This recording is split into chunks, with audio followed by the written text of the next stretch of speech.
Welcome to the podcast that does more than just discuss. Embodying Spirit unpacks key metaphysical and psycho-spiritual theories through heartful discussion and playful debate, and then gives you applications and exercises to bring these concepts into your own life. Isabel Almeida, wellbeing coach, and Tārā Love, healing arts facilitator and ceremony guide, have been on the conscious healing train for 40 years between them, studying a range of modalities from yoga and somatic healing to community engagement and philosophy. As best friends, co-creators, dynamic mothers, and dreamers of a better way to live, they have been seeking to live in conscious community for a long time. This is a collection of the conversations around consciousness, connection, and community they've been having for many years. The duo draw on a vast range of theories and schools of thought, claiming the sacred feminine space of relationality between many influences from Hermeticism and Vedic scripture to quantum physics to shamanism and beyond. Also claiming their deeply intuitive inner knowing. They share these deep chats, ideas, and debates openly, bringing new embodied perspectives to ancient wisdom. Each episode begins with a discussion, leading into an immersive exercise and a guided meditation. They share these vital ideas and tools in practical and grounded ways to inspire waves of self-empowered awakening in the world at a time when we need it most. We really hope you enjoy. Hello, beautiful souls. Greetings on this beautiful day. And welcome to episode 7 of Embodying Spirit, the meditation minefield. Only now. So, as is inherent in the title, and this is the episode we talk about meditation. The increasingly popular modality and now a multi-million-dollar industry.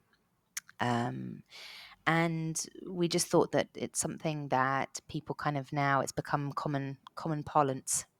Meditation. People talk about it a lot, but what does it really mean? What's it all about? What are the different kinds of meditation? What are we really working with? And a few of the misconceptions, a few of the problems, a few of the different modalities within meditation, and also the beauty and the wonder that it is. Because at the end of the day, there is nothing else. And I know for me, like starting on my spiritual journey relatively late in life, where there was suddenly so much excitement and like the magic and all of these possibilities and plant medicine and woohoo, and it's like meditation felt like the really boring kind of, it is like the steady, the slow and steady, constant, but actually nothing else can fucking replace thing, right? It is the ultimate practice, right? Yeah, it's funny because for me, I've been meditating now for probably near on 30 years. Which is why you're a ninja. Wow.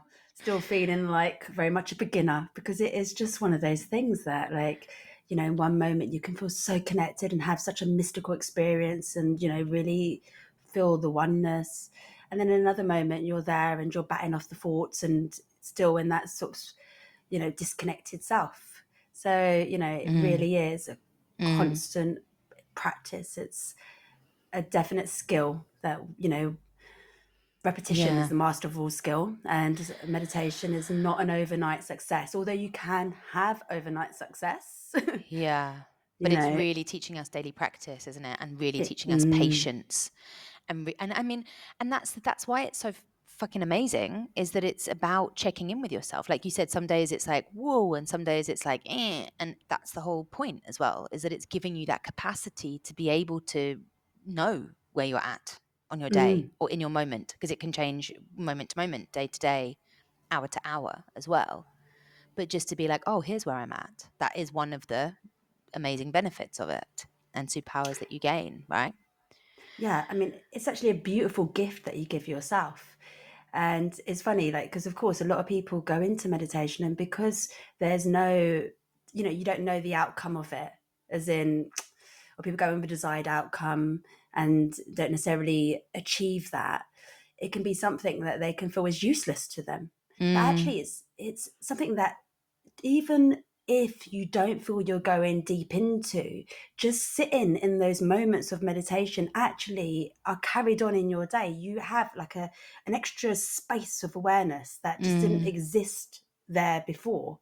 And it's not necessarily measurable because, how God aware are you isn't something that you can really measure. It's just the way that you communicate with others, that you can, you become more patient, more compassionate, more kind, all these things that are just natural when you're in a love state, right? That you Yeah. can And tap in. ultimately in a world where we are just so rushed or in the perception of busyness. I mean, how often do people say, oh, I'm so busy. Oh, there's so much to do. Oh, where you feel like there's so much noise and there's so much happening, and we're bombarded with constant images and messages and things that we should be doing and places we should be going and all of this. Like, it is such a gift, as you say, to give ourselves a moment of not having to do anything but just having to be. We are human beings, not human doings, and it is the ultimate act of being above doing, right? And isn't that the funny thing that it's become this multi-dollar thing, because people are like, yeah, how can I use this to make me better and more successful in life? So, people will see how great I am. I mean, as in, it's still being used to be better at work and not that it doesn't increase your ability in these situations, but Yeah. really it's about, like, coming back into your natural state, into your essence, connecting with your heart and illuminating your mind from there so that you can receive, rather than so that you can, Yeah, get an receive outcome. naturally. Yeah, I mean, rather, that's the thing, right? It's exactly. the same with the yoga. It's like the yoga industry. It's like, do yoga so that you can have a beautiful beach body for the summer, so you can be stronger, so you can be. It's like, no, no, no, no. It's to be in oneness.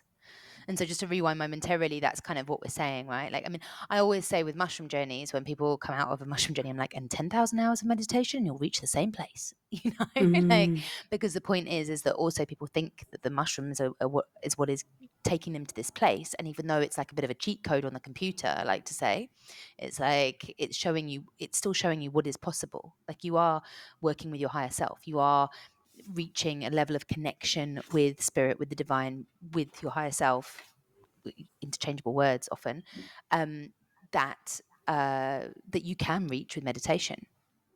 Yeah, And that is the superpower of it as well, is that it's doing it without any kind of outside help, and that's what's so empowering about it, and that's what's so organic about it, and that's why it often, again, the caveat, it can happen overnight, but generally it's why it often takes a lot of time and patience, not necessarily a lot of hours in a day, but the daily practice of coming back to it, because it is something you're doing on your own.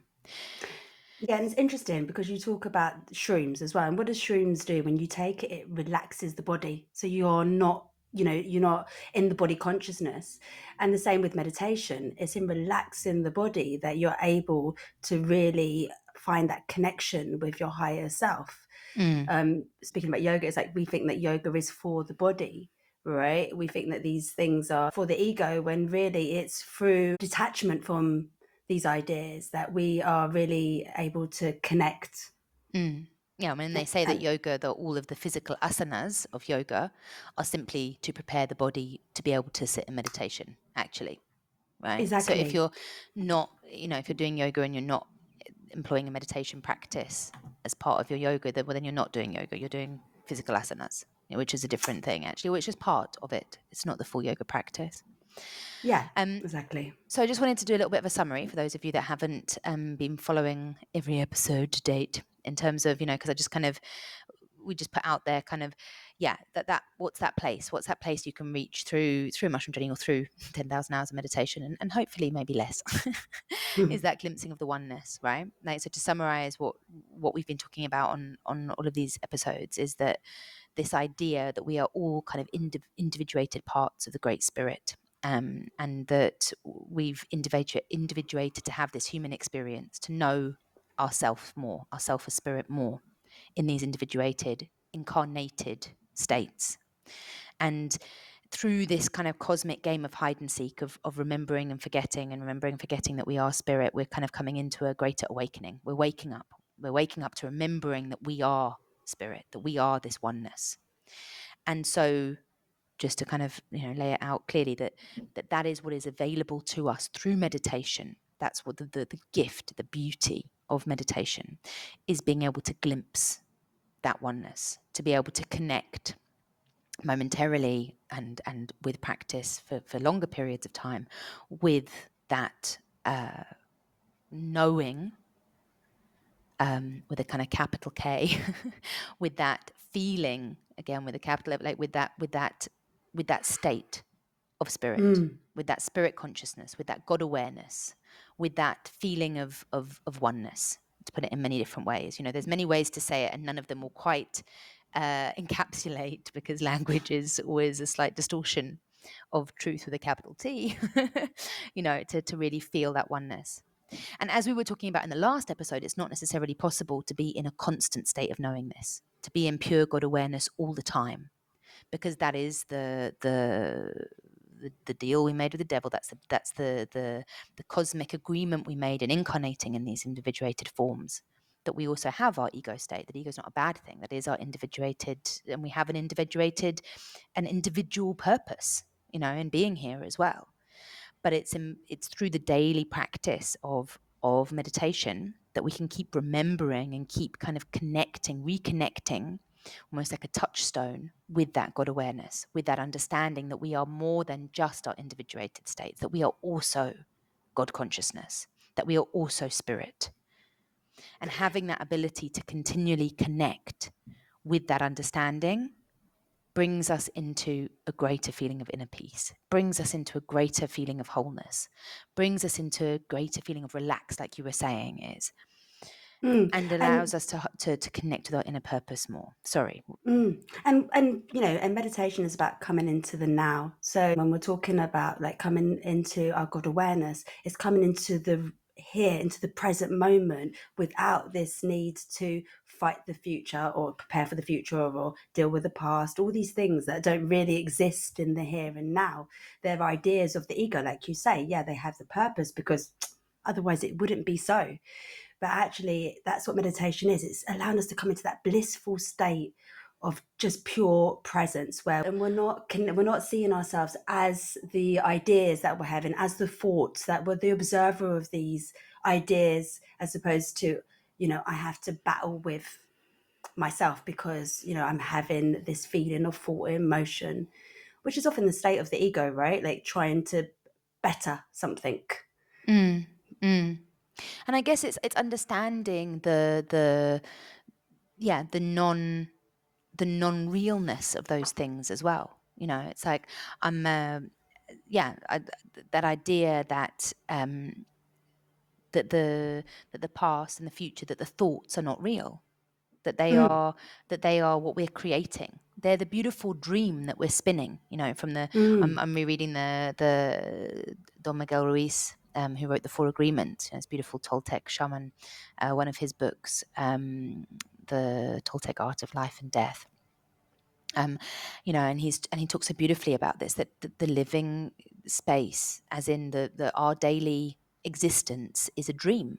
And it's a beautiful dream that we create, but we're creating it. But that those thoughts are not real. They're not truth with a capital T. That's the life force that's within us. That the truth is that life force that will never die, that is constant, that is spirit, essentially. But that but the thoughts and the knowledge that we gain through our life, it's not real. And we can create beautiful dreams, and then we can have a beautiful dance of reality, But ultimately, that's not the ultimate truth. That is death that will die. It's transient. It's something that we are here to experience and to play within, but ultimately will leave at the end of our lives. Yeah, and when we say not real, we mean we don't have to react to it. So it's there, but we're not having to interact with it and change something. We can just observe, and therefore observe something else. Whereas when we're in the ego state, we're seeing ourselves as being void of something. So we're always trying to fill that, and from this state of God consciousness, we are the void. It's like there's nothing that disconnects us from everything that's around. We're no longer the body, and we're no longer only held by this vessel. We're actually, like in meditation, you become the space. It's almost like you lose sight of where the body is and where everything else is. And you can, that's where that bliss state comes from, because there's nothing to contain, there's nothing to look after, there's nothing to make right. There is no right or wrong, there is no good or bad, there just is. So you're connecting to that kind of, to that huge amount of power, actually, that huge amount of energy that is everything in possibility, right? I mean, that is also spirit, right? Like, because nothing is defined, nothing is separated, nothing is memory, nothing is language, nothing is past, nothing is future. It's all just right here and right now. And that is incredibly empowering, because when you bring yourself back into the present moment and into that connection of the oneness, you're connecting to everything in possibility. And ultimately that is love. Love is the life force, right? And so you understand in that you are love. You are the purity of love.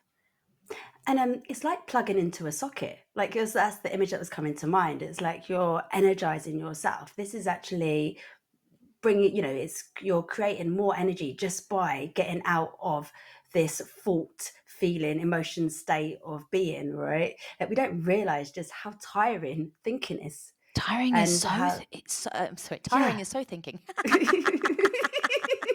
I've clearly been doing too much thinking recently.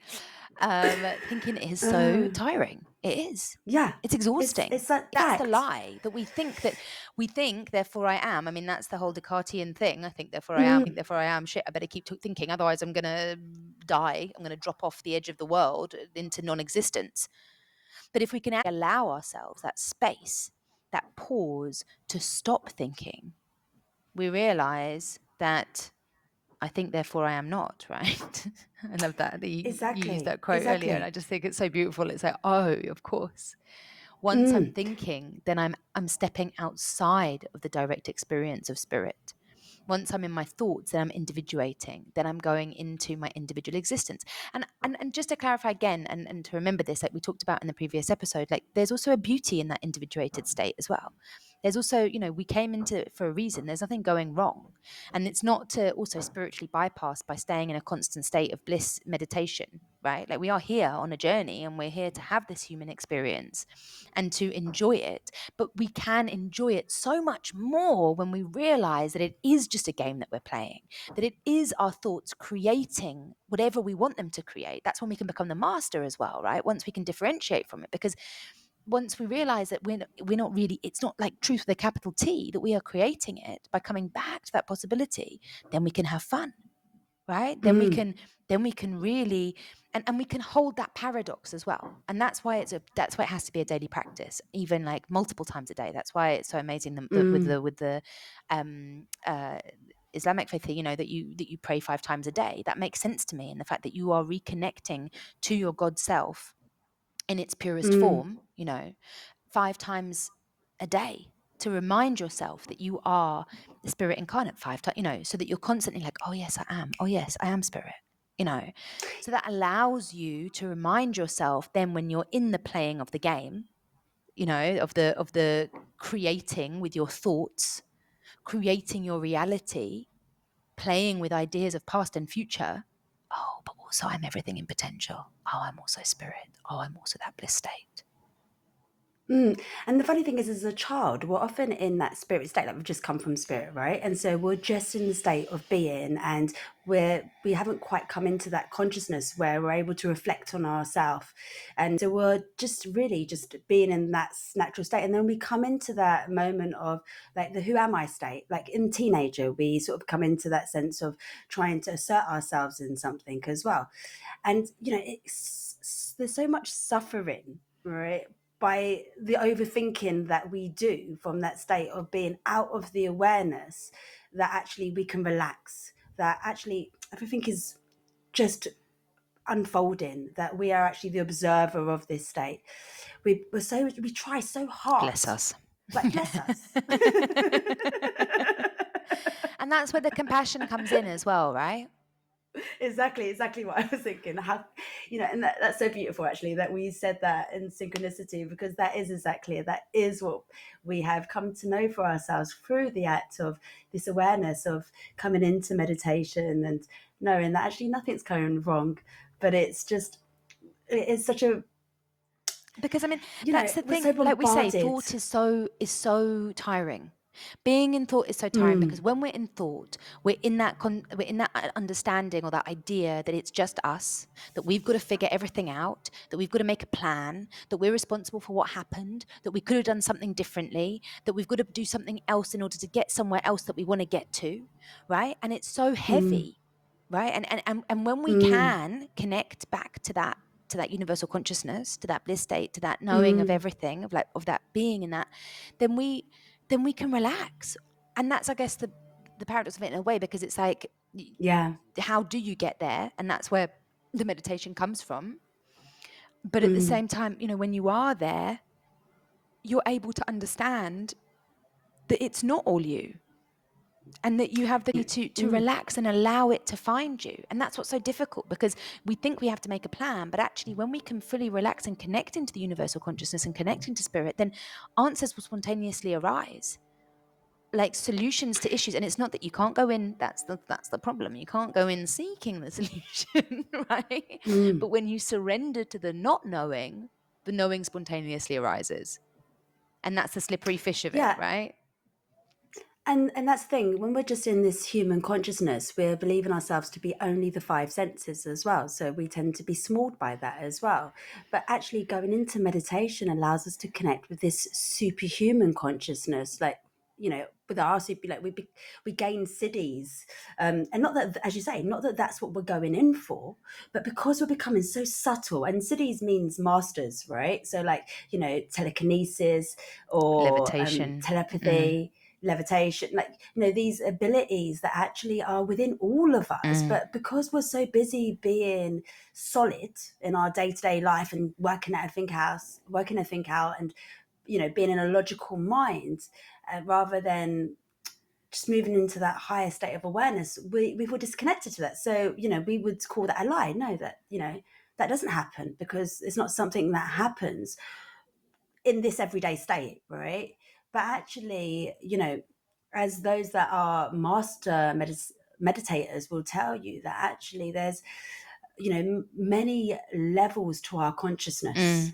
It's not just what we see. In fact, they're saying, seeing is believing is actually not the truth, right? I think we've spoken about this maybe when we were talking about manifestation, but like believing is seeing. And that's what you find through these practices. And, so even though that's not the reason why we do it, the reason obviously is to just come back to the oneness, but really it allows for you to know yourself in a way that's so beautiful, and to know that you are magic. And of course, if once you start increasing your God awareness, you're going to increase your God power, right? Like, and you are going to be able, because you're calling, because we expend so much energy going out into the thoughts and going into the past and the future.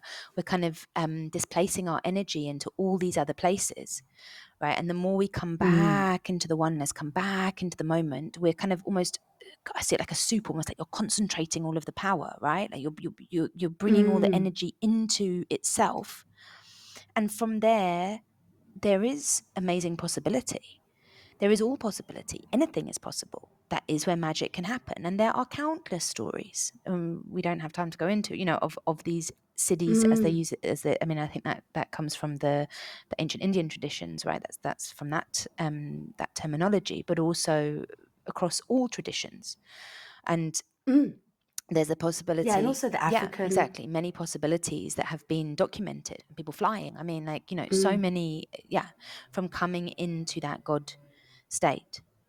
But in order to do that, we have to get rid of the busy mind. And that's why I think it feels so far removed from possibility for so many of us, because we're in such a mind space, right? And really, what is the It's ultimate part of yeah. like, what is the kind of, like, to take it back to basics, and it is to detach from that endless thought, like the endless, like that idea, like we said, that we think therefore we are, like constant mind games that we're playing with ourselves, constant beliefs that we're telling ourselves, constant ideas that we're filling ourselves with that aren't true. And in order Mm. to get anywhere near that state of like real bliss and then even like, you know, superpower, super consciousness, we need to be able to detach from all of that and connect to the oneness, the field of consciousness, the spirit consciousness. Mm. And of course, that's why it can seem so counterproductive when people are sitting there and then instead of being able to let go, they just feel like that they're further going into, you know, their thought patterns and getting caught by that. I mean, it's not an easy task when when you identify so much with yourself as being your thoughts. It's like And that's how school has it grown us as does well, right? Like take, that's what the yeah. society has grown us to understand, that we are our thoughts. And most of us don't Mm. have, we haven't been given that kind of learning in the West anyway, you know, that we're anything other than our thoughts really, and our bodies. And And, that inner monologue that we have, that most of us have on a daily, like second, like, hour by hour, minute by minute, second by and second basis is so mm. loud, and it's so informed by our trauma as well, right? Yeah, I was going to say as well. I mean, I think it's beautiful as well how, because obviously it is spirit, it calls you. Like, you know, even if, like, you know, we have been schooled in certain ways, you know, what leads us to sit in meditation or to find this path is because actually spirit is calling us home, you know, and so there is something in us that knows this to be true, that knows that we are more than what we've experienced ourselves to be. So, you know, and I think we can all probably, if we look in ourselves, we can all feel that there's some, you know, there's something more than what we felt that we are. Like, I mean, I know I found that for Well, that's what led me to that's that deep meditate. feeling of yearning in within us often, right? Or feeling of like Mm, something not quite being right. Like you might ask, like, is this really it? You know, is this all that there is? And the fact that you're asking that means that you know somewhere deep mm, inside that there's not. And even that can feel far removed. You might think, oh, I know that this is all that there is and it's all just shit, for example, you know. But if you take yourself back in your childhood, and you might have to go really far back, that you, like all of us, I mm. think, have some memory at some point of that feeling of magic and wonder in childhood, right? That Mm, feeling of like mm, of deep connection, whether that's in nature or whether it's with other people, you know, having like a really magical, like a connection with somebody that seems to be bigger than either of you, you know, or with even with animals, or with like I say, the natural world, or just even within yourself, like a deep feeling of yeah. excitement and elated energy, excitement about the world or about something. Mm, Like for me, it was that yeah. thought that magic exists, you know, like that things can happen that you wouldn't expect to happen, you know, that kind of, ooh, you know, that's kind of like then you're told as a teenager, no, it's not real. That's all rubbish. You've got to go get a job, you know. But as a kid, it was there. Mm. And the big issue I think that we have in our society is that a lot of the foods we ingest and the activities we do, unfortunately, calcify our pineal gland, which means that we're not able to see in the way that we once were. And of course, we can decalcify it, and there's ways of doing that. But because of that, sometimes we've lost connection that with that spark, right? Like it's there, but Mm, it's not at the mm, forefront. And that's why even practices like sun gazing allow us to open up that pineal gland and therefore be able to see. And then, of course, when we're sitting in meditation, if then we're having, I mean, because everyone has their own experiences, but if we're having this, we're having colors or lights, you know, then that can already hold us more than if we're sitting there and then it's black, because then that can feel so disconnected as well. yeah, I mean, So, I want to take it back even a step further because, you know, I know you're like, no, I'm not a master meditator, but you know, in my mind, you're a master meditator because you're getting colors and lights and stuff like that. Do you know what I mean? And it's like you're saying, if it's just black, I mean, that for me is a gift. If it's just black, before that, you know, it's like very, very busy. It's not black. It's full of shouting voices. It's full of thoughts that are me turning on myself, You know, it's a lot of judgment. There's a lot of hatred. There's a lot of, and I wouldn't even necessarily have been aware of those voices until I started to meditate, right? But, and that's why there's also resistance from a lot of people, and people say they can't meditate. It's because when you first sit in meditation, it can be deeply uncomfortable, because what you are faced with is like your trauma track on high volume repeat. You know, like it's like a constant barrage of undesirable feelings. You know, you can have pain in the body, you can and pain in the mind, and that's something that that's really can be really, really difficult to face. And that's why you know, so one of my legends, one of my favorite teachers is Tārā Brach, my namesake, because she takes it right back, and her specialism, I would say, is a kind of compassion-based meditation. Which, if you haven't looked up Tārā Brach, we'll put a link in the show notes. But really, I recommend using her. And I think I was also a bit stubborn initially. I was like, oh, I don't want to do guided meditation. You know, like, ugh, I can do it myself. You know, and anyway, how can I meditate if there's someone talking at me? Then I'm in my mind. You know, but it's like having the humility to accept that before I get to the ability to access the oneness or the void, or, you know, let go, and like, or even work with kind of watching my thoughts passing as clouds, or just observing the sensations in my body, or, you know, working with a mantra or a deity, or, you know, finding these other kind of more traditional ways to kind of quote unquote quiet the mind, you know, as if that was something that could just happen really easily, is really bringing it right back to an acknowledgement of all of these thoughts that are coming up, all of these feelings that are coming up, and an allowing of them, and a way to disidentify with them. And that you can't skip steps in that, actually. And that's what she's acknowledging, and that's what she's doing. And I think it's so important, because it's not just like, okay, go away, you know, or the classic, what they call the second arrow in Buddhism. She comes from a Buddhist background, but she's super playful and light and wonderful, just amazing. Love you, Tara.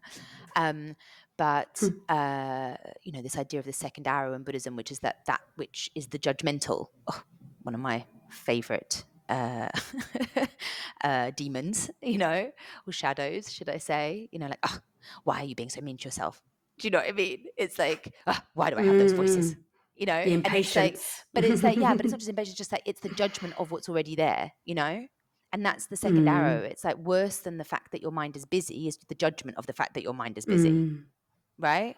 Like worse than you know. It's like, and it can keep going. You can have triple arrows, quadruple arrows. You know, so you're sitting there in meditation, and you're aware that that there's all these noises, and then you're judging these noises.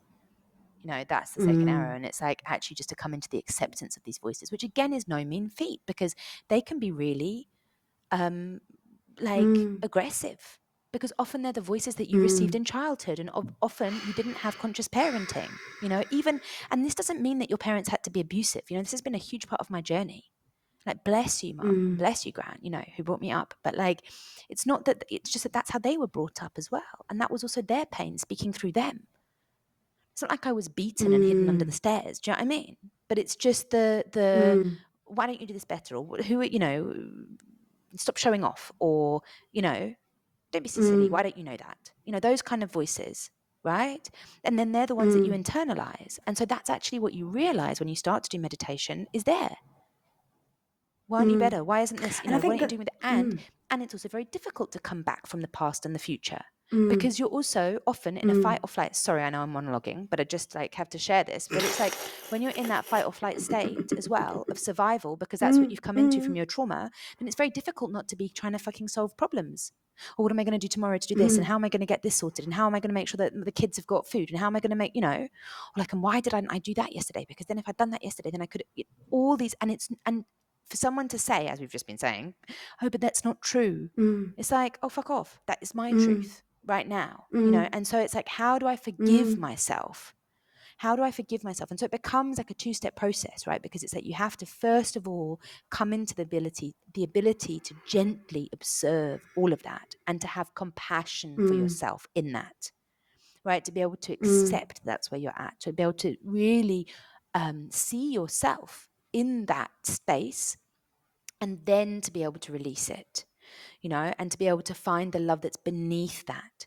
Because when we talk about coming into a bliss state, and we'll go into one of Tara Brach's meditations. That's going to be one of the meditations we do as part of this, as part of our exercise for this episode, using her RAIN practice, which is recognize, allow, investigate, and nurture, which is just absolutely beautiful. So it's like a really beautifully held process of how you can do that. And I'm going to try and emanate her. And that's that, and that's okay.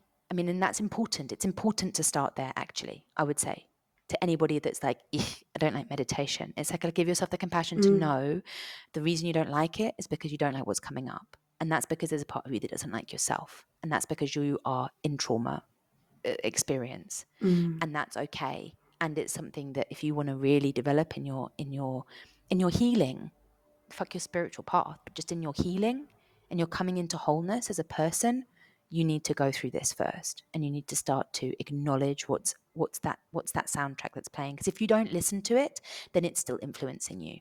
Then you're still living by it, and you're still being bullied somehow by the voices inside of you, by the mistruths, but you're eating them every day as truth, and they are poisoning you. Yeah, and obviously these truths have been inputted into our subconscious mind, right? So that's why they feel like they're just creating our reality, because they're sitting there hidden. But the great thing is that not only can we access this theta brainwave, which is the ability that allows us to go in and input ideas, new ideas that are more aligned with who we now know ourselves to be or are desiring to be. But actually, just every day, we're given the chance to do that. In the morning, as we wake up, as we come out of sleep, we go into theta before we go into alpha. And at night as well, we're going into theta before we go into sleep. So with this awareness that actually, I am having this trauma dialogue going on, I have been, once we're able to actually be able to look at that from the outside, then we can start to become really active in our rewiring, right? And that's where meditation, once again, can be just really helpful, because it can allow for us to connect with that state actively. But as I say, there's also like natural points in our day, both in the morning and at night, where we can start to rewire by becoming aware of actually the mistruths that we're telling ourselves and how that's making us feel uncomfortable. And finding ways to sit in that discomfort, right? Like to allow it to be. And I think that that's also where, it's interesting to think about different kinds of meditation as well, because, and we're going to talk about this a bit more, I think, but like the, active and passive meditation as well. And that ultimately, like we talked about, like the ultimate, like all of these different kinds of meditations ultimately are trying to bring us back to this stepping into the experience of the oneness and of the observer, right? Like the constant that's behind the flux, right? The love that we talk about, this bliss state, the love that we all are. I love the image of like the ocean, not the waves. So when we're in the emotions and the feelings, like we feel like we're a wave, and it's coming into the understanding that we are the whole ocean that contains all the waves, all the peaks and the troughs, right? And Go on. I was going to say, and like obviously when we've had trauma, then we find ourselves in states of incoherence. So actually we're not able to hear our hearts from that state, because we're just on that, active mode of reacting, and, and that's just going sort of full ahead. But when we're coming in these meditative states, we become heart mind coherent, and suddenly we're illuminating our mind. Like we're able to really connect with our true desires here, and therefore create from that space of true desire as well. And that's what I was going to say is, I think exactly, and that's why I actually find that like that it's good to start with the compassion-based Tārā Brach, meditation, but then also to work with more active meditations before trying to tackle the more kind of in some ways seems simpler, but actually is harder to master, I think, more passive meditation. And let me just explain what I mean by the difference. So passive meditation to me means to simply connect to the oneness, connecting to that observer, being able to find the stillness, be the ocean, right? The God awareness. And a more active meditation, which is what I use in my daily practice before I go into connecting to the bliss state and the void, is for example, to connect to all the energy centers. An active meditation is to take my attention to each of my chakras and to see the orb of light and ignite that. And I think we might have done this on a previous meditation on one of the other episodes. But to work with color, to even work with guides that I have around that energy center, to work with that part of the body that chakra is related to, and to become aware of the sensations and the feelings, and to kind of energize that part of my body, and the fact that it's like, okay, there's 7 chakras, there's 7 energy centers, I can work with each part, I can come into the awareness, I can work at raising the vibration within that part, or with mantras, like the beautiful mantra that you recently were working with, like I love myself, I trust myself, I honor myself, what was the 4th one? I honor myself, thank you very I value much. myself. There we go. I was doing it this morning, but I've forgotten it already. There you go. The reason why repetition is helpful. But, to have these kind of frameworks to help us come into greater coherence, like you say, Higher and a higher conscious. vibration before we kind of just open it all to the void, because otherwise those voices and those thoughts can really climb in and make it really difficult and really unpleasant, and it's also being really honest with yourself. Again, not being competitive like we always want to be, and also that's why they often say, like, just do a few minutes at a time, like if you can sit for 2 minutes and allow your thoughts to pass without attaching to them, great. Rather do that every day than trying to do 20 minutes every day and then not doing it, because actually you end up caught in your thoughts, which then are hurting you. And there's also, I like to work with the Anyanya, I think it's called, mudra as well, because that's the one with the thumb and the index finger. And mudra is a seal, an energy seal. And that particular one is called the mudra of knowledge. Okay, so it allows your mind to focus and concentrate. And so for me, because, automatically that's just like so natural to do that as well. And I think that these things also allow us to move beyond, because really what we're doing is moving beyond the idea of ourselves, right? Because even that's the problem we're saying, is we identify so much with ourselves that it's difficult to maybe get past that self. And that's why we're saying, like, you can have these practices. But for some people, it may be a case of actually they find it easy to let go, because, and that may come natural to them. So that's why it's good to practice and find what works for you as well. Because for me, I found that there's something about going into meditation that allows me to just disconnect with the Isabel that I walk around with every day. And so, and that wasn't something I had to practice. It's something that just came. So everybody's going to have their own experience, and there isn't a right or wrong way to do this. And as you say, there's nothing to compare yourself to either. There's just a you with pure intention. And intention is also something that, I definitely think that's valuable to work with, because obviously where we put our intention, we create, right? So coming with the idea of and letting go of what that looks like. Because once again, if we're looking to get something out of meditation, we're not meditating, we're grasping. So it's actually the allowing everything to fall away. That's really what you're doing. And it's like, gosh, in some ways, it's the easiest thing to be like, oh, I'm not actually doing anything. I'm not trying to acquire anything. I'm not trying to get anywhere. And I can even, as I say, I can feel how that refreshes me. Right? Like, and it's a different feeling to, I want to be enough. And I know that feeling too. And that is a trauma feeling. But it's right? just so funny how, like, that's the paradox or the slippery fish of it, is that, like, we can feel like we're not enough in our meditation. Do you know what I mean? Like, we could want to be more, like, as we're meditating. I want to be good at meditating. Oh my God, God, I'm not good at it. Like, and it's so funny. And it makes me, as you were talking, sorry, it was also making me think when you saying letting go. And I mean, that is it. It's ultimately surrender, right? It's like, as we surrender the thoughts, as we surrender the individual ego, as we surrender, all the creations and noise around us, that's when we can come into the bliss state. And I wanted to share in that kind of like trying so hard to let go. I mean, it's like, that's a paradox in itself, right? Or like an oxymoron. Like, I'm trying really hard to let go. And it reminds me of this beautiful image that someone shared with me once. Another one of my beautiful teachers, my cranial sacral teacher, Julia Nowitzki, who's amazing.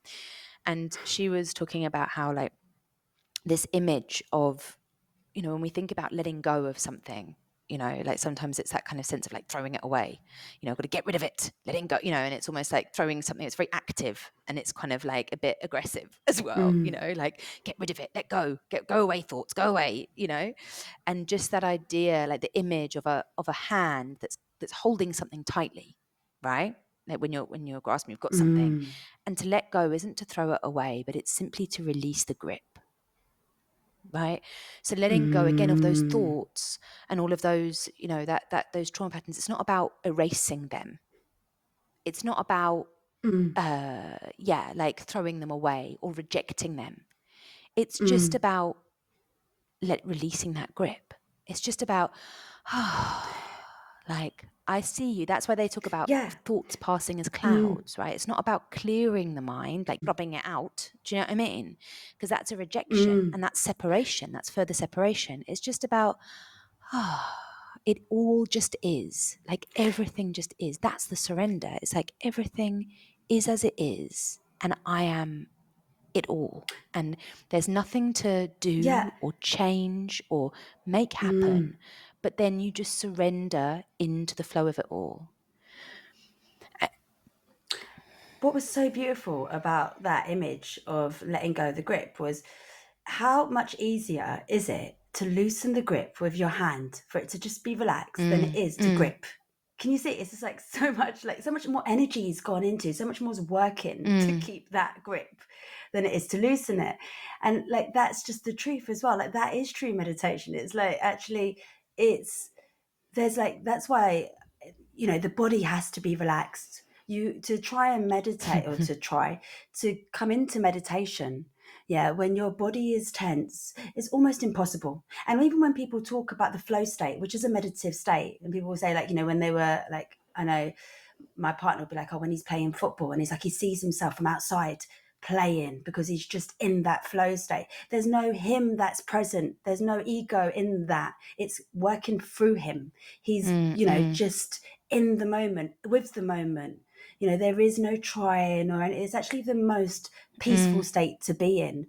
And it's the same when we're channeling, like when we're just speaking from the heart and we're not thinking. There's like, where's the thinking? The thinking's not there. We're not trying. And, actually this idea of, I suppose it's being right, that's what trying is, isn't it? And that's where, like, there's so much energy, and it's a practice. That's why it's such a great practice, because actually that's what, how much younger and youthful would we be if we stopped trying? Like, everything would just be relaxed and it would just be every day. That's also the thing, is like, meditation is bringing us back to this point that every moment is an all moment. We don't know this moment. This is a moment of wonder, right? That's how we want to be in the now. Like, wow, wow, wow. But we're so rigid, and like, I can just feel my body tensing up in the idea of like, just rushing ahead, because we feel like we know the moment. That's why, that's the connection to the ego is so strong. We're like, no, and I know this moment. I know. In fact, if you want to learn to meditate, try saying, I don't know. I don't know. Allow that space to come in of, I don't know. I have no expectation. And I don't need anything. how are we going to be open to the possibility of magic and wonder and being surprised, which is the beauty of life, if we fucking know everything?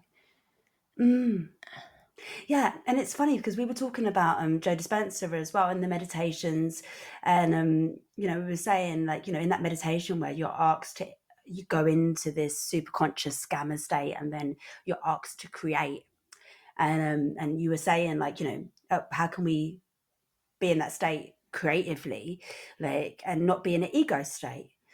And, I suppose it's like, for me, I imagine in that when we're in that pure state of consciousness, it's like, actually, that's when we can really receive that higher awareness. It's creating itself. It's like, oh, we'll be in like unfolded. That's the imagination of what comes, like, even when you're in that state of theta, and that we're going to be doing that meditation where we go into theta and we allow ourselves to receive receive answers to questions that we may have. Right now, you're not trying in that state. Actually, what comes up. There it is. You ask the question, and it's, as you said earlier on, it's like the answer comes before you've even finished asking the question. It's knowing before you, because actually most of what's going on is hidden. It's not here in front of our eyes, and that's why it's knowing. It's actually already there in the ether, and we just, it's just in our constant kind of like in the awareness, but we're not able to grasp it.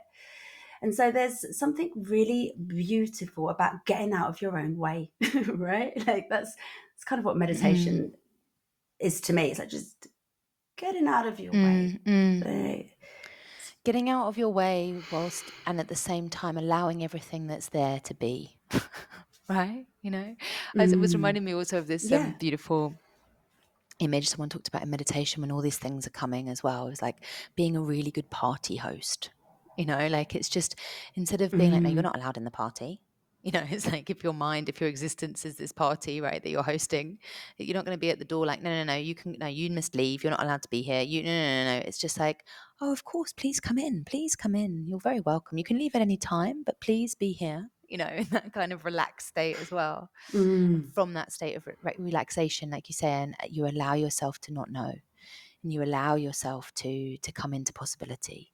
You allow yourself to transcend all that you know that is. And I love that. That's exactly like the thing of allow yourself to not know. That's also what Don Miguel Ruiz talks about as well. Like allow yourself to not believe your thoughts, to say, I don't know, that it's not true. Nothing that I say is true. Nothing that you say is true. Nothing, there's only life. There's only love. There's only possibility. And from that's when you can access those amazing realms, which is why, with the Joe Dispenza, it's interesting that, like, even allow yourself to not know what it is that you want to manifest, because once you go into that bliss state of possibility, you can trust that Spirit's going to guide you to what it is that you need. And it just comes from, and I think that's what he's doing as well in many ways, is allowing you to connect to those feelings and those elated emotions that you can access through the idea of something that you desire. If you can put yourself into that space, it's the same space, right? That space of like, of bliss, of like, how would it feel if you had everything that you think you want, right? Like, and to allow yourself in that space of fulfillment, of abundance, of bliss. Like from there, once you're there, time doesn't exist. There you are in that experience, in that heightened vibration, because of the law of attraction, because like attracts like, because as above, so below, as within, so without. If you allow yourself to be in that space of abundance and beauty and wonder, you're vibrating at that level, then you are going to, as within, so without, bring that to you. And you don't need to know what it looks like, because if you're in the vibration of what does it look like, what must it be, one must make them, then that's what you're going to bring to you: worry and control and tightness, right? So it's allowing yourself to just surrender to that. And from that place, you can have you will have those mystical experiences as well, where then you can actually have like, it's like where did that come from? And I mean, I remember in meditation having like seeing the macabre and going into that higher dimensions and being like, wow, like, it's like here, and it's not something that you can grasp, but it's quite amazing to be like, I never even knew this Kundalini energy was there to raise up. And it's like, and it's not anything that you had to do. It's just literally, it was something that was able, as you let go and as your centers open, able to connect with. Now, there's not a me that could have known that that was something that I was going to experience or desire to experience, or but what I received in that moment has stayed with me forever. Like, and I'd be lying if I didn't say, like, like in my meditation, that there was a me that doesn't want to experience that again, right? Like, because obviously it was such a beautiful, beautiful experience.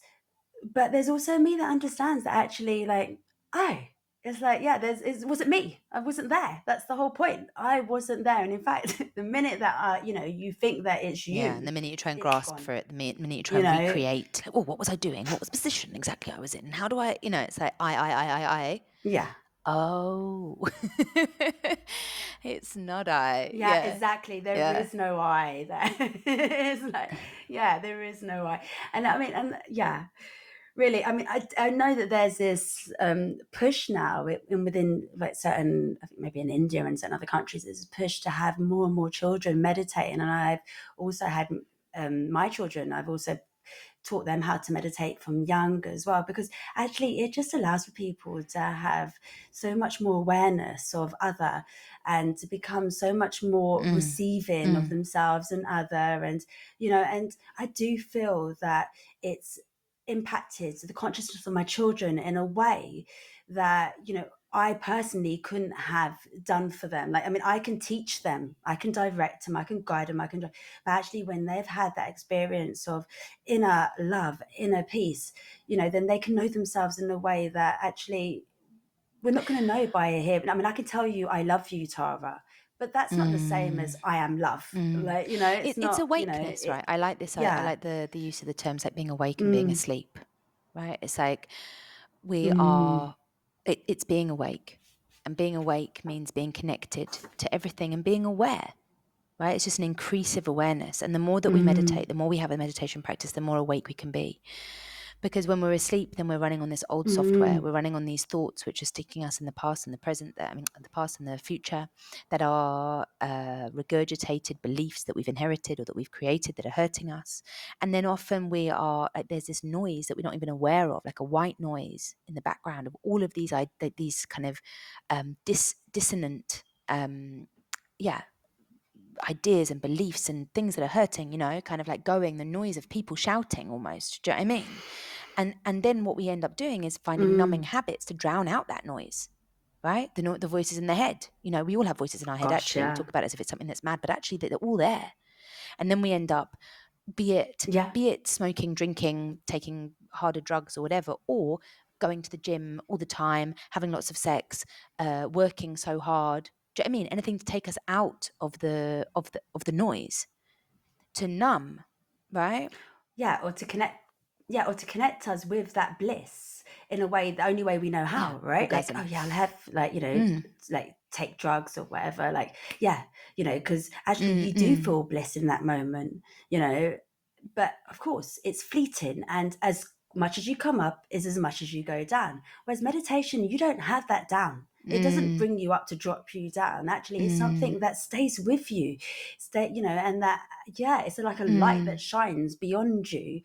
And as I say, as we have said many times, it's a daily practice. I mean, of course, once we are aware of true meditation, we can walk with that, actually, in commune with people, when we're That's the talking, true mastery, when right? When we're everything becomes meditation, right? Like when you can yeah, hold that knowing, you can yeah, yeah, yeah, hold the yeah. knowing of the bliss state. And that's when life becomes a game, like we were saying earlier, when you can really embrace that game of like, this is my playground, because it's all possible. And I can, exactly like you say, like walking must become a meditation, dancing becomes a meditation, doing the dishes becomes a meditation.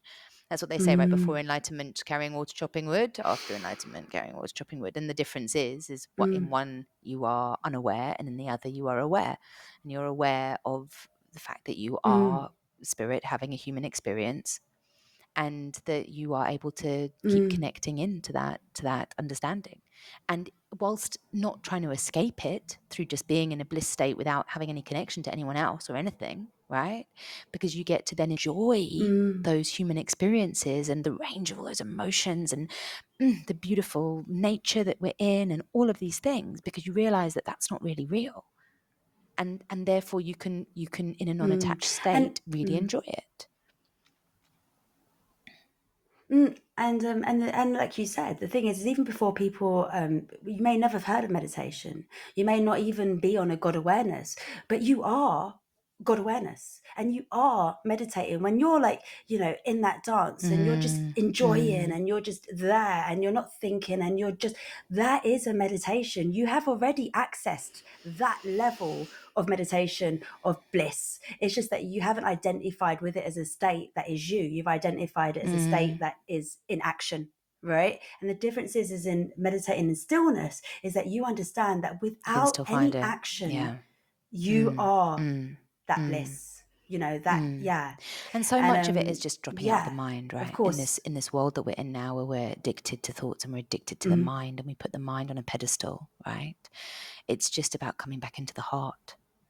And so it's just to ask us, I just kind of put that invitation out to everybody, is just to see if, you can even set a little reminder on your phone or put some little notes around the house, but just to have something that brings you back into the heart, to breathe into your heart as often as you can during the day. And to be honest about it, maybe it hurts, maybe it's sore, right? But that's the first step to the healing and to the connecting, is to allow yourself to breathe into the heart, to feel what's coming up, to acknowledge it, to give yourself the space to be there. And I also had this thought, like, because sometimes we're like, people are out there and they may have had Everyone's had trauma and trauma. they may have had a lot Yeah. of pain, and and they may be, but my point is they may be in that story, right? But actually, sometimes as well, it's the biggest gift, because actually it's through, like, I was obviously speaking for myself here, but through the trauma that I had in those initial years, and through the disconnection and incoherence, it's what made me on this journey. It's what brought me on this journey to be like, actually, what is more than what I, what is there that is more than this? And it brought me into this bliss. So there is not a me that would get rid of anything, because that's what, yeah, I mean, otherwise I wouldn't have had this awakening. So, please, even if you're that person out here and you're in pain, know that doesn't mean that you're further away from this bliss. Actually, it doesn't stop you from connecting. It doesn't mean, it just means that this is your path to connecting, Because and to also as high as you embrace go, is yourself as in low as you that. go. So you And can't really, actually have, I mean, that again is part of one of the paradoxes. You exactly. can't have this bliss experience without having had pain. And we've all had pain. And we all have the capacity for bliss. And I also Yeah. know, from my personal experience, that I've certainly had that thought of like, maybe I'm just broken. They don't know, but actually maybe I just don't have that bliss within me. Do you know what I mean? Like maybe I'm just rotten to the core. And that's a very normal feeling and experience to have when you're so disconnected from yourself and in trauma, right? But just know that there's no exemptions here. Like we all have it, and it doesn't make you wrong or bad Yeah. if you feel very, very far removed from that bliss. It's just a deeper motivation and invitation to do the work, particularly if you're feeling like that. Go to the Tārā Brach.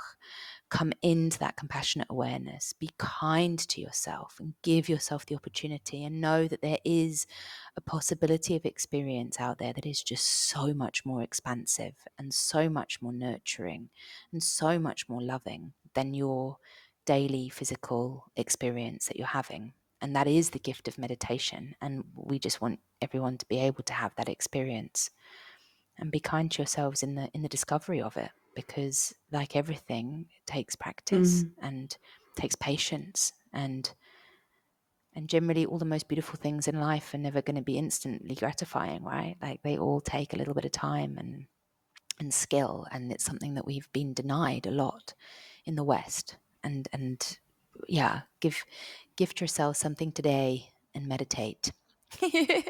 And stay tuned for our 2 meditations this time. One of our exercises is also meditation, so it's a double meditation whammy for today's episode, and we really hope that you enjoy it. And that was the other thing, sorry, so many things to say, but that there are so many different kinds out there. Don't also get yourself trapped, another one of my favorite little ego things, in like, oh, which meditation am I going to go to do today? This one or this one or this one or this one? Oh, look, 10 minutes of meditation's passed, bye. No, make a decision, stick to it for a few days, weeks. If it works, keep it going, but also know there's many options. So if you're trying something and it's really not working, try something else, but then also stick to it for a little bit. Yeah. Yeah. Beautiful, beautiful, beautiful. Thank you so much for listening, everybody. And we hope you enjoy the meditations. Sending you all so much love. Thank you. Love you loads. See you on the meditation. Well, not see you, but be with you on the meditations. Bye.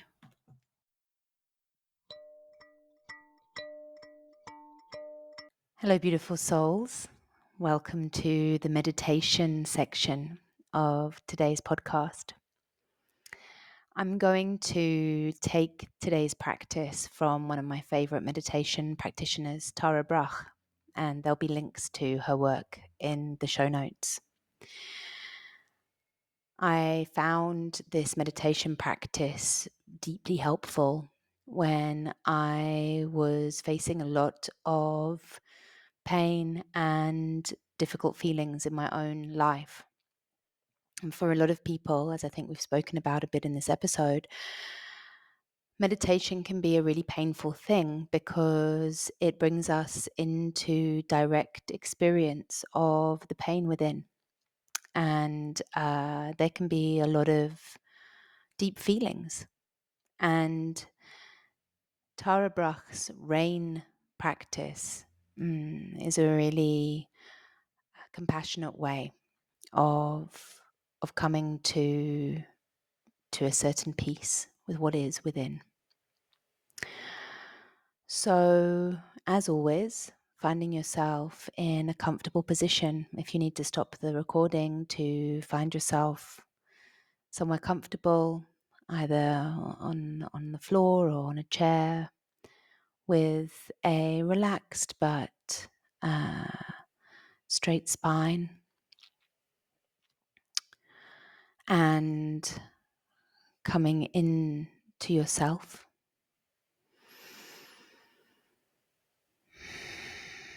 Allowing the eyes to soften,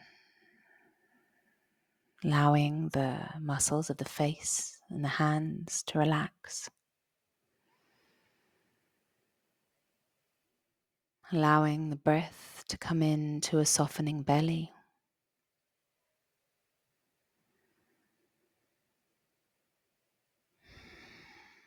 allowing the breath to elongate slightly with every inhalation, without force, without pressure, and allowing every exhalation to be a little bit fuller and a little bit deeper with every breath.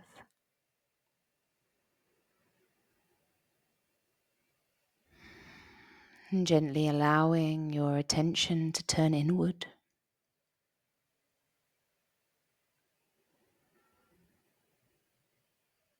Letting yourself feel supported by the ground beneath you.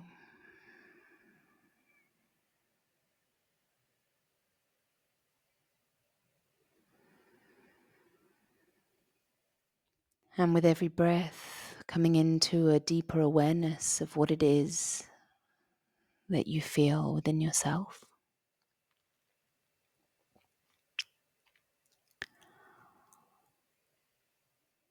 The first step of the rain meditation, the R of rain, stands for recognize.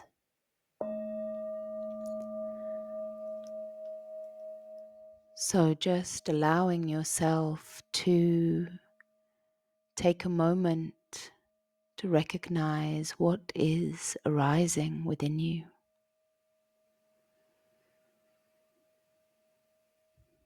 As you allow the muscles of your face to relax a little bit more, as you allow the muscles of your seat to spread a little bit wider on the floor, on the chair, as you allow your breath to become a little bit deeper,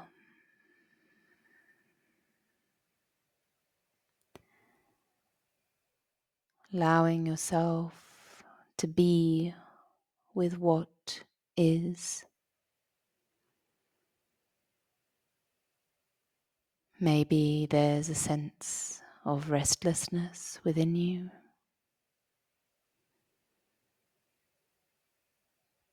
Maybe there's a sense of sadness within you.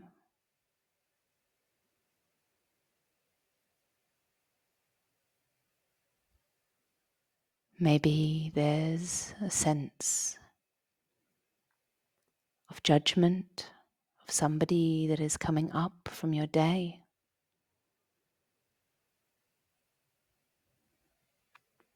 Maybe there's a predominant emotion from something that's happened that you can't let go of.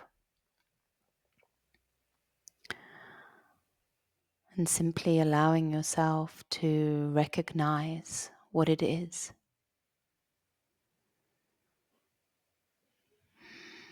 And it can help to just name it, either out loud or silently to yourself. Tightness. Tightness or judgment.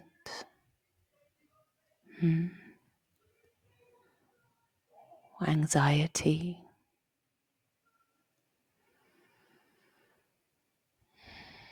Restlessness. Maybe you need to try a few different words before you hit on what really it is there.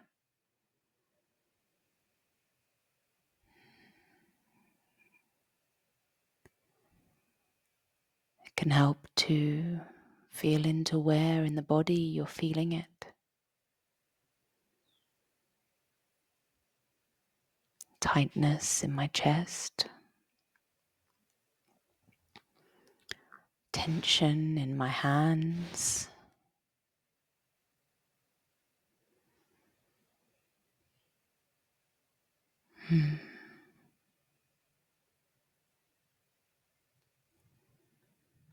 And it may take you some time to recognize what is there.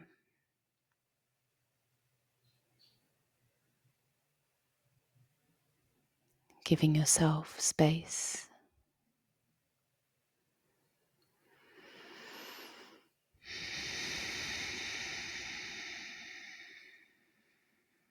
And if you find yourself drifting off into stories and ideas, then coming back to the breath.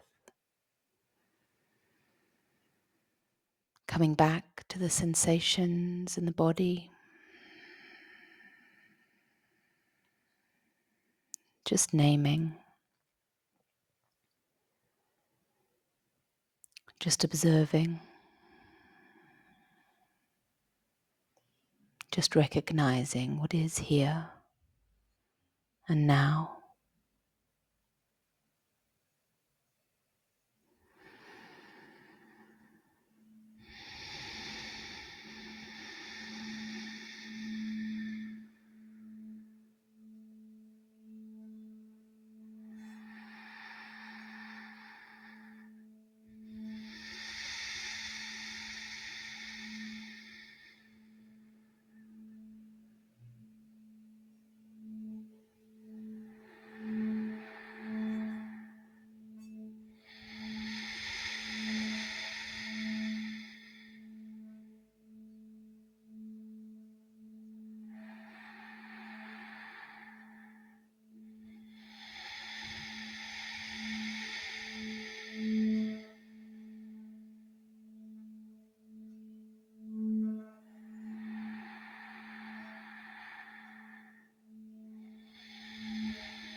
And once we've recognized what is happening in the moment, what feelings and sensations are arising, we can move into the second step of RAIN, which is the A of allowance.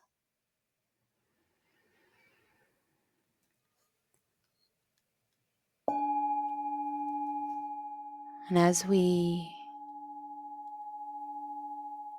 feel into what is there under the skin, in our emotional landscape, in our feeling body, we can simply allow it to be just there. So often in our days we have feelings that we decide we dislike, that we see as unpleasant, and so we avoid, we avert. So I invite you into the practice of just allowing these feelings, these emotions to be, to give them space, to be in their expression. And in doing so, they may amplify, they may shift, but I invite you not to ask them to shift or force them to, and simply to let them be in their expression, to allow them to be heard and expressed.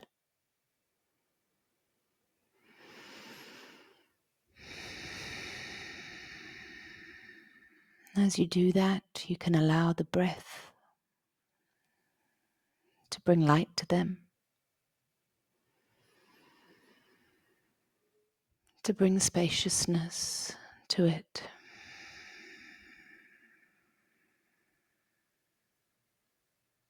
It may help to bring some words, either out loud or just to yourself, of allowing,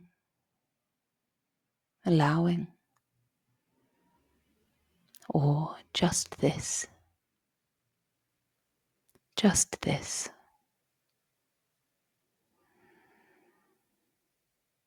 Here is this, and this, and this. As we allow ourselves to just stay present with the feelings and the emotions that are here within us, giving them our attention, allowing them to be, brings them into a different vibration. Simply giving them presence.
We may find in this state of allowing that we experience judgment of what is coming up.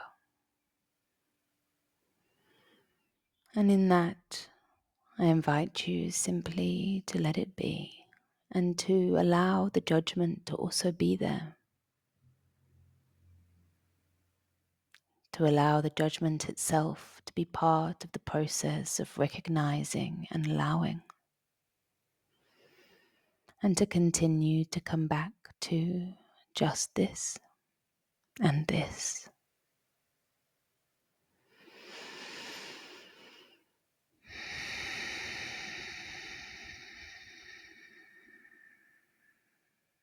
From this space, we move into the third part of the rain meditation, the I, which is for investigate.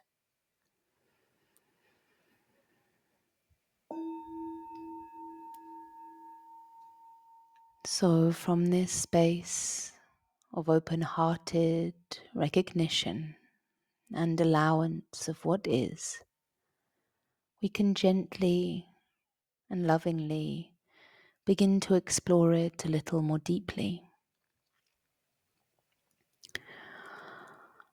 We can begin to ask ourselves where this feeling, this thought, this emotion may have originated from. We can begin to ask ourselves, is it really true?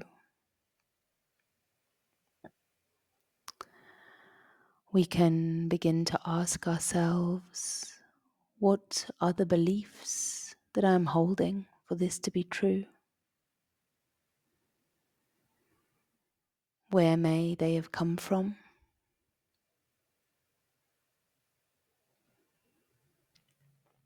Are they universal truths, or are they truths that I have learnt or been taught?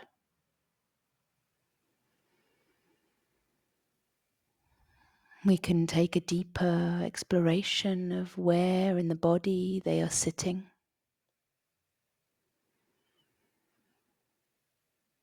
We can allow that investigation to peel back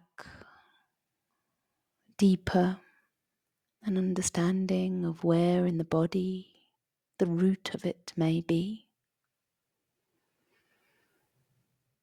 And as we investigate further, we can continue to observe and recognize any shifts or changes without pushing or wanting, without clinging or aversion, simply being curious.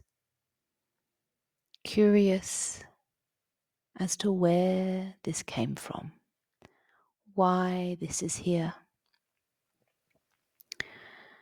and asking what it might need.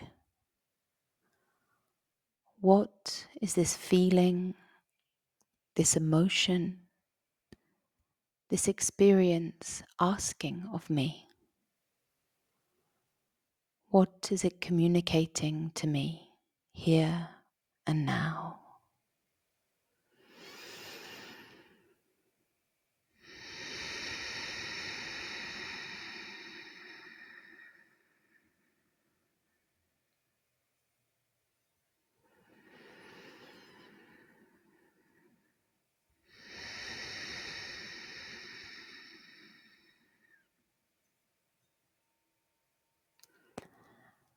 Recognizing if judgments come up with this investigation, coming back to the breath, coming back to a sense of spaciousness, allowing the muscles to relax, allowing a slight smile to come to the edges of the mouth and the sides of the eyes, as we gently explore what this is for us and why it's coming to our attention.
And after this gentle investigation in a non-judgmental and loving way,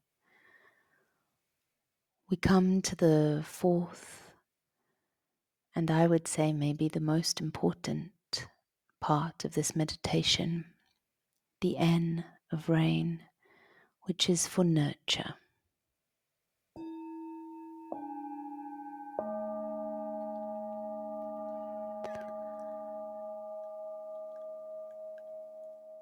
And with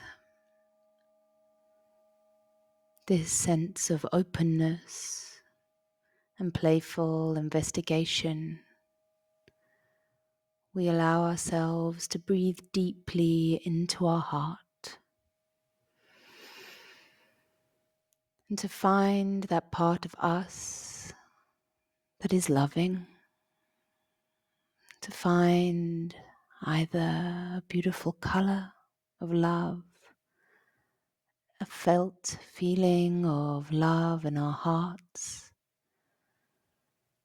the feeling we might give to our own child, to a loved one in pain, maybe the sense of deep beauty and compassion we feel for a deity,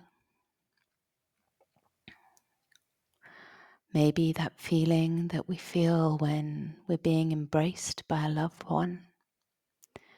And we find that feeling in our heart and we breathe deep into it. And we allow it to radiate out from our heart into the rest of our body and our being. And I like to see this almost as rain itself. Beautiful, warm, nurturing, cleansing waters of love, washing out from our heart in a beautiful light pink glow or whatever color works for you. Maybe it's a deep green, maybe it's golden light coming from our heart space out in waves of love, washing over our body, washing through these feelings and these senses of difficult emotions as we continue to allow what is there to be without judgment, without trying to rid ourselves of it, but with a deep sense of compassion and love for all that we are and all that is right here and right now.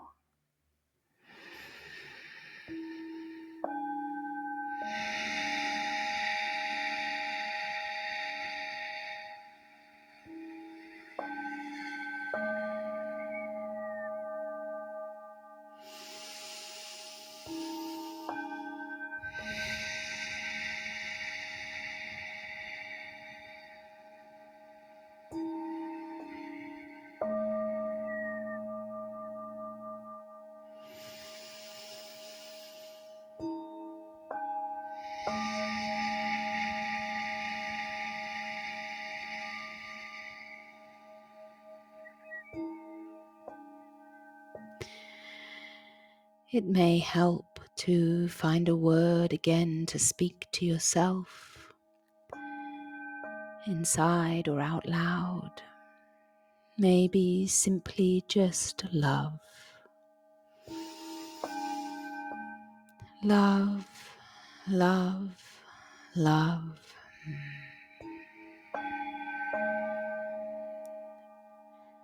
Maybe there's something specific that's coming up that is needed. Maybe it's forgiveness. And if you struggle to forgive yourself,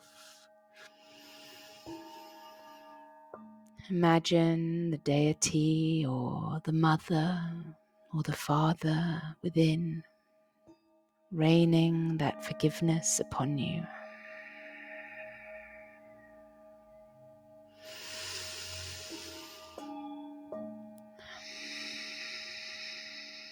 Maybe it's relax. Maybe it's trust.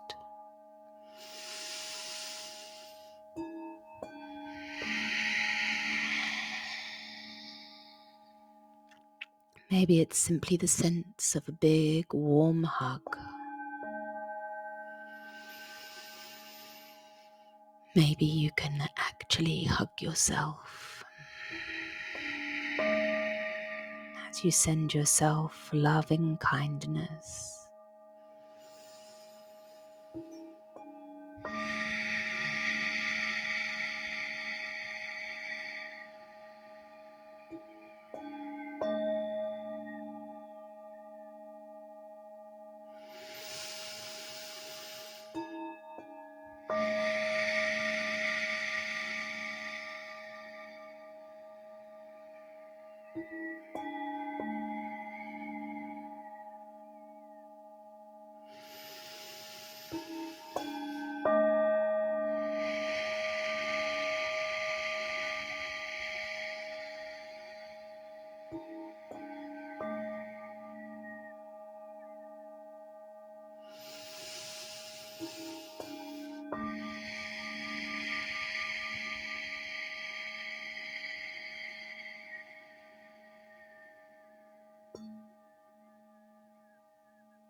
And just taking a moment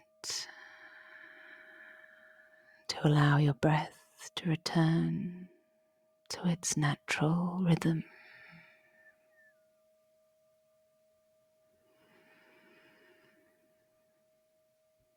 Taking a moment to bring your awareness to any shifts within you, any changes in the sensations within your body, within your emotional landscape, within your heart.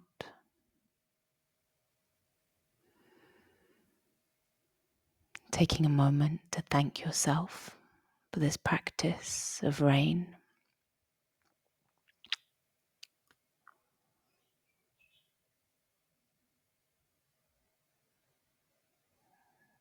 And just allowing yourself to slowly come back into the room.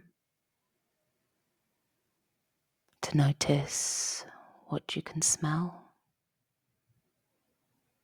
what you can taste.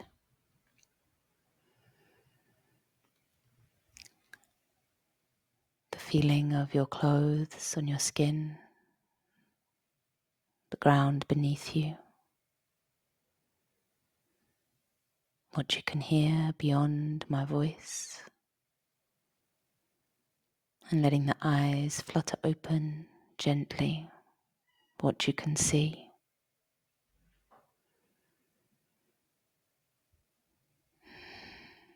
You may want to take a moment to journal anything that came up. And continue this practice of loving kindness as you continue with your day. Sending you lots and lots of love. I assure you this practice gets easier and deeper with every session. I hope it's something that you can add to your toolbox and continue to use going forward, either with me or with Tārā Brach. Lots of love. Bye.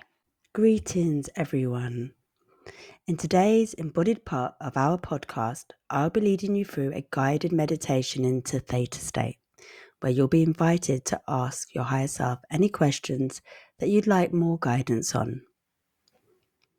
Okay, Please ensure that you're in a safe, quiet, and comfortable place where you know you'll be free from distraction for at least the next 15 minutes.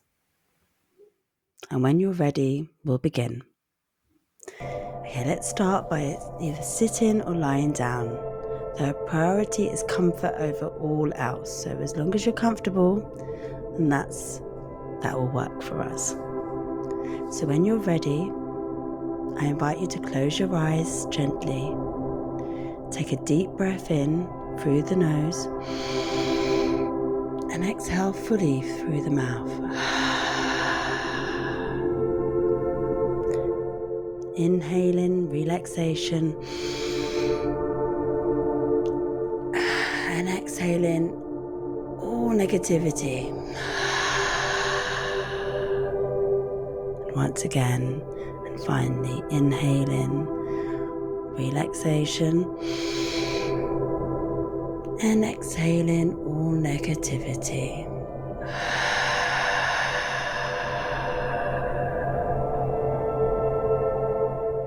Okay, now let's center our attention on the heart. I invite you to visualize a radiant ball of light at the center of your heart. This ball represents you.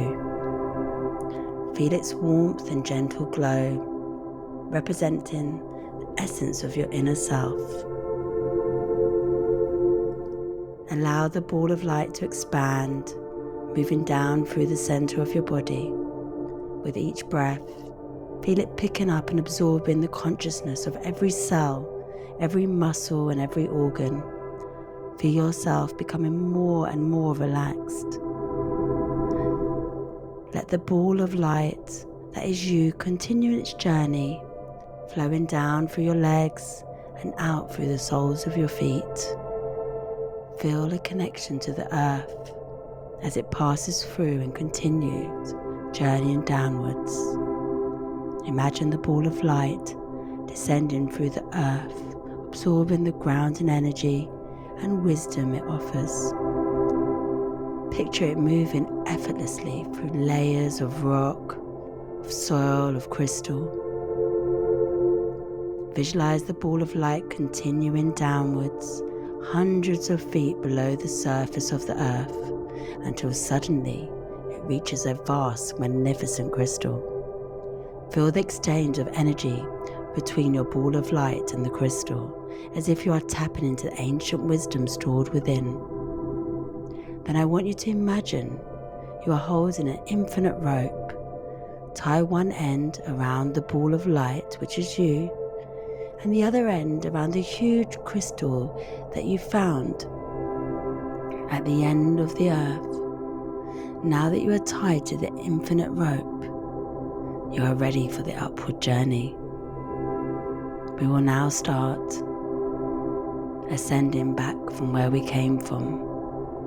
Now let the ball of light travel back hundreds of feet upwards towards Earth,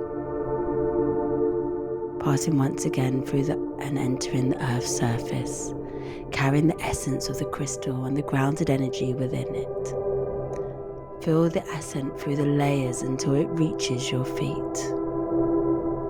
Rising through the body, allow the ball of light to move back up through your legs, traveling through each chakra, harmonizing and balancing your energy centers as it ascends. As it sends up, sends through your heart center, and then reaching the crown of your head, feel a gentle pop as it moves beyond your physical body, entering a realm beyond. Imagine yourself, the ball of light, traveling through the skies, passing clouds and moving beyond the atmosphere. Observe the beauty of the cosmos as it ventures past the moon, stars and planets. Continue your journey hundreds of feet upwards until you reach a magnificent blue ball of light, suspended in the vastness of the universe. You are now in theta. This is your connection to higher wisdom, to spirit, to your higher self. Here you may ask anything. In this space of radiant blue light, you have the opportunity to ask questions. What guidance or insight are you seeking? Allow the answers to come naturally. Trust in the wisdom within. Remember, here you are free to ask anything you so desire. No question too big or too small. I will now remain silent for the next few minutes while you connect deeper with yourself.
Welcome back.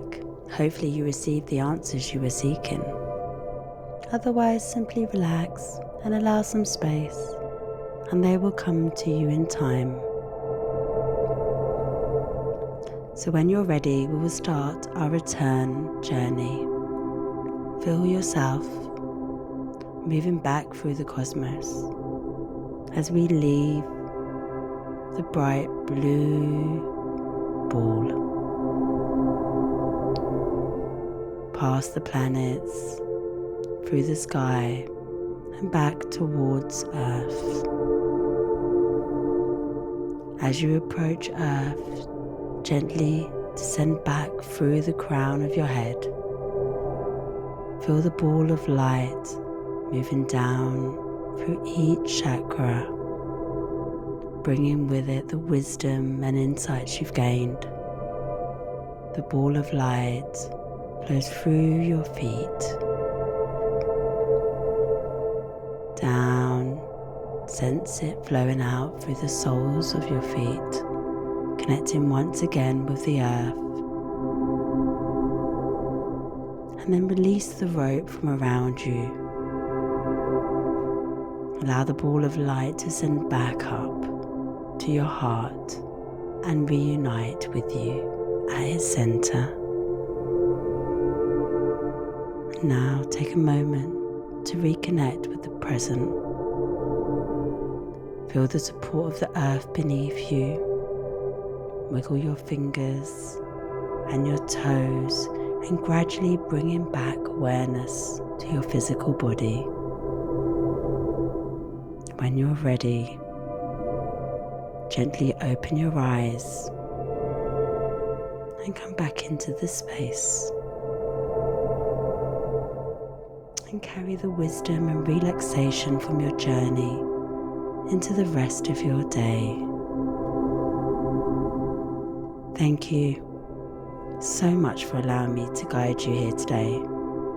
I look forward to connecting with you again very soon, sending you endless love now and always. Thank you.